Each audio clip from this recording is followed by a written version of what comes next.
পারমাণবিক বিদ্যুৎ কেন্দ্রের মালপত্র পরিবহনের জন্য নির্মিত রেলপথ প্রকল্পে ব্যাপক দুর্নীতি অনুসন্ধানে মাঠে নেমেছে দুদক। প্রকল্পে ৩৩৫ কোটি টাকার মধ্যে ৩১৮ কোটি লোপাটের অভিযোগ আছে। ৩ বছর আগে কাজ শেষ হওয়া রেললাইনটি কোনো কাজে লাগছে না। বান্ডেল থাকলে প্রতি সেনমানিতে টাকা বাঁচবে।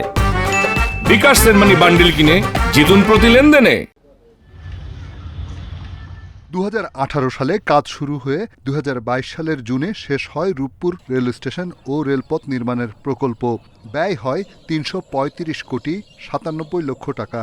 উদ্বোধন হয় ২০২৩ সালের ফেব্রুয়ারিতে। উদ্বোধনের ২ বছর পেরিয়ে গেলেও এখনও রূপপুর পারমাণবিক বিদ্যুৎ কেন্দ্রের কোনো মালামাল পরিবহন হয়নি, বরং নতুন ওয়াগন ও কোচ রাখার জায়গা হিসেবে ব্যবহৃত হচ্ছে স্টেশনটি। টিকিট কাউন্টার আছে, কিন্তু কোনো টিকিট লেনে কোনো যাত্রী চলাফেরা করে না, আমরা দেখিনি। এটা রেল লাইন প্যাসেঞ্জার ট্রেন চলে না, রেলের নিজস্ব ট্রেন ওই প্যাসেঞ্জার মানে বগি টগি টলিমলি আসে, প্যাসেঞ্জার ট্রেন চলে না। ২ বছর ধরে আমরা পরিত্যক্ত অবস্থায় দেখছি, এখানে কোনো ট্রেন চলাচল করে না। প্রকল্পটি ২০১৮-১৯ অর্থবছরের কাজের ব্যয় নিয়ে ২০২০ সালের আগস্টে অডিট হয়। সেখানেই প্রথম প্রকল্পটির অনিয়মের অভিযোগ ওঠে।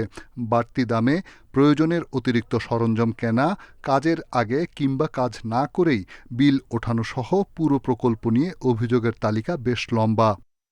এই বিষয়ে আমাদের অনুসন্ধান দল আগে থেকেই কাজ করছেন এবং তারা এই বিষয়ে প্রয়োজনীয় রেকর্ডপত্রের জন্য আগে থেকেই অধিযাচনপত্র দেওয়া ছিল।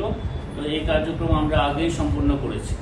প্রকল্পের আওতায় রূপপুরের রেল স্টেশন ১৩টি লেভেল ক্রসিং গেট, ১টি প্ল্যাটফর্ম, ৭টি কালভার্ট নির্মাণ করা হয়েছে, যার সবই অব্যবহৃত পড়ে আছে।